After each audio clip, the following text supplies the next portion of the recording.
Buen mediodía, Natalia. Sí, así es como tú señalabas. Hoy ya va a quedar firmada esa resolución y a partir de mañana se va a estar importando carne con hueso desde Brasil, de aquellos estados que tienen estatus sanitarios mejor que el nuestro, es decir, países libres, estados que no tengan aftosa sin vacunación.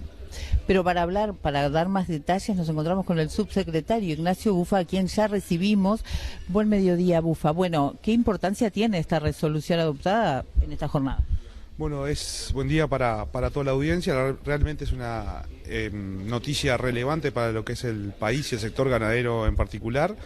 Con esta medida lo que se habilita es la importación de carne de Brasil con hueso de estados con estatus sanitario superior, por lo tanto no se incurre en ningún riesgo sanitario para lo que es el país y sus compromisos con los países que nosotros tenemos un flujo comercial relevante.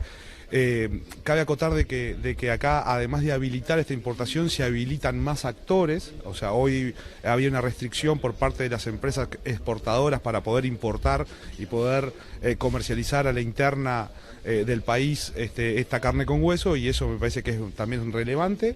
Y lo importante me parece que de esta medida es enmarcarla en 2 o 3 puntos de la agenda que tiene el Gobierno Nacional. El primero, el Gobierno Nacional está abocado en una agenda de apertura.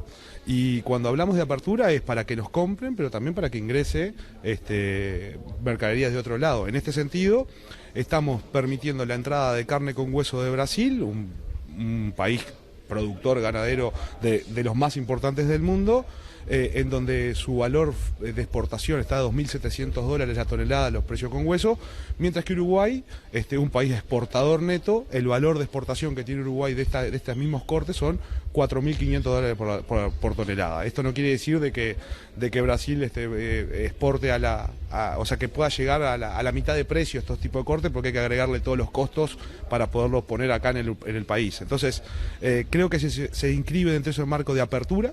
Se inscribe también desde un marco de mayor competencia al habilitar otros actores que no estaban habilitados, y en definitiva estas son las condiciones necesarias para que en definitiva se traduzca en una reducción de precios, generar las condiciones para que en virtud de las relaciones de precio llegue estos cortes con huesos tan populares y tan necesarios en nuestro país a mejores precios a los consumidores. ¿Qué plazo se mantiene esta medida? ¿Tiene un plazo definitivo y desde cuándo rige? Porque hoy se firmaría. Bien, rige a partir desde hoy, cuando quede firmada, y el plazo está definido en tanto y en cuanto se mantenga el estatus sanitario superior de estos estados.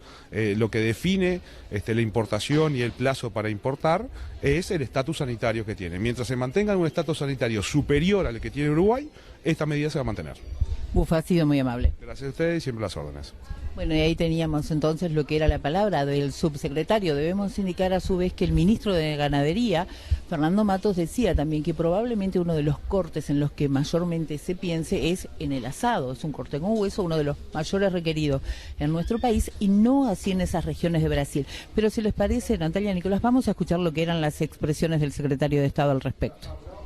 Muchas veces el beneficio que ha tenido el Uruguay accediendo a mercados de alto valor, que es muy beneficioso para la cadena productiva de la carne, tiene siempre la contracara de que si se eleva el precio del ganado, se va a encarecer la carne para el consumidor interno. Entonces, el Uruguay debe propender a abrir las mayores opciones de importación de carne de países que den garantías sanitarias, pero que al mismo tiempo puedan ofrecer eventualmente una carne más económica, para que tengamos acceso a carnes de calidad, pero carnes a precio más accesible para el consumidor.